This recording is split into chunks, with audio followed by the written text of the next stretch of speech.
ચોમાસાની સિઝન દરમિયાન કચ્છની પ્રખ્યાત લાલ અને પીળી ખારેક ખૂબ જ ફ્રેશ અને મીઠી મળે છે. તો આજે આપણે લાલ ખારેક અને બદામનો ઉપયોગ કરીને માવો ઉમેર્યા વિના એકદમ સોફ્ટ અને દાણેદાર પેંડા બનાવીશું.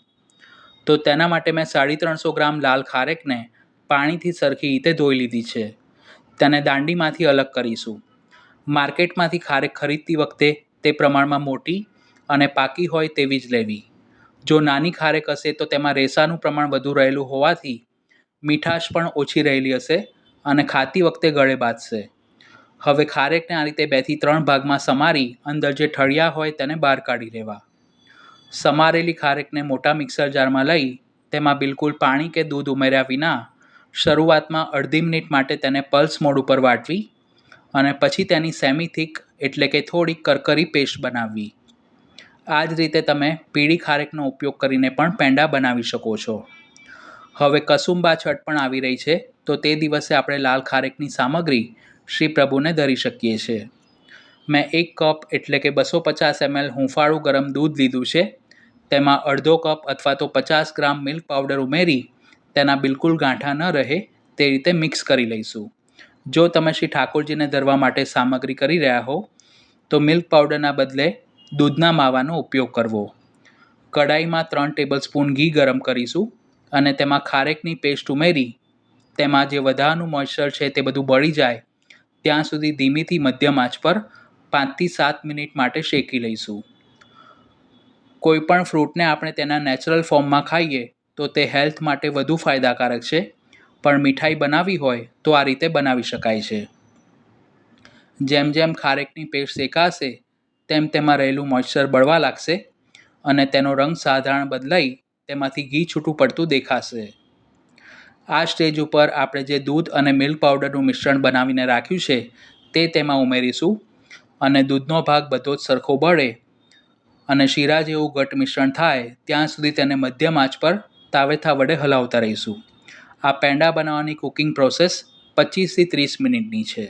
જો તમારે માવો ઉમેરવો હોય તો ખારેકની પેસ્ટ શેકાય પછી તેમાં 1 કપ દૂધ ઉમેરવું અને દૂધનો ભાગ બળે એટલે તેમાં અડધો કપ ક્રમ્બલ કરેલો માવો ઉમેરી મિક્સ કરી તેને પણ શેકી લેવો.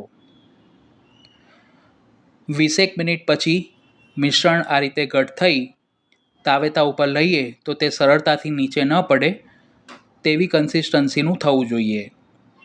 ખારેકમાં પોતાની નેચરલ મીઠાશ રહેલી હોય છે, પણ અત્યારે આપણે તેમાં દૂધ અને બદામનો પાવડર ઉમેરવાનો છે એટલે તેના ભાગની 1/3 કપ ખાંડ ઉમેરીશું.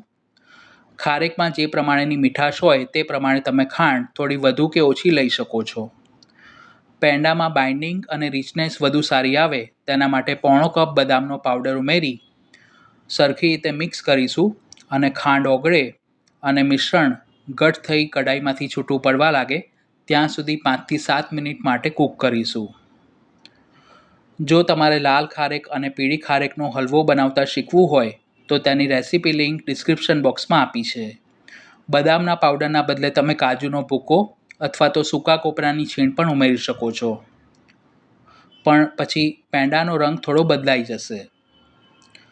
આ સ્ટેજ ઉપર પેંડાનું શાઇનિંગ વધુ સારું આવે તેના માટે 1 ટેબલસ્પૂન ઘી ઉમેરીશું અને ગેસ બંધ કરીને તૈયાર કરેલા મિશ્રણને પ્લેટમાં કાઢી રૂમ ટેમ્પરેચર પર ઠંડુ થવા દઈશું. તમે તેને ચોકીમાં કાઢી બરફીની જેમ તેના પીસ પણ કરી શકો છો. હવે પેંડા વાળવા માટે બાસ્કેટ ચાટ માટેના જે મોલ્ડ મળે છે તેમાં અંદર થોડું ઘી લગાવી ગ્રીસ કરીશું અને ગાર્નિશિંગ માટે વચ્ચે તેમાં બદામ મૂકીશું. ઠંડુ થયેલું મિશ્રણ તેમાં સમાય તેટલું ભરી તેને પેંડાનો આકાર આપીશું. અત્યારે આપણને એવું લાગશે કે મિશ્રણ પ્રમાણમાં નરમ છે, પણ પેંડા વાળ્યા પછી તેને થોડીવાર માટે ફ્રીઝમાં સેટ કરવા માટે મૂકશો તો સરખા જામી જશે. આ માપ પ્રમાણે 15 થી 16 નંગ પેંડા બનાવી શકાય છે અને તેને રેફ્રિજરેટરમાં 1 અઠવાડિયા સુધી સ્ટોર કરી શકાય છે. આ સિવાય પણ બીજી વિવિધ પ્રકારની મીઠાઈની રેસીપી મેં ચેનલ પર પોસ્ટ કરી છે, જેના પ્લેલિસ્ટની લિંક ડિસ્ક્રિપ્શન બોક્સમાં આપી છે. તો તમે પણ આ લાલ ખારેકના પેંડા ઘરે જરૂર બનાવજો. વિડીયો પસંદ આવી હોય તો તેને લાઇક અને શેર કરવાનું ન ભૂલશો. ચેનલને સબસ્ક્રાઇબ કરી બાજુમાં આપેલા બેલ આઇકોન પર ક્લિક કરજો. ફરી મળીશું એક આવી જ યુનિક રેસિપી સાથે. Thanks for watching this video.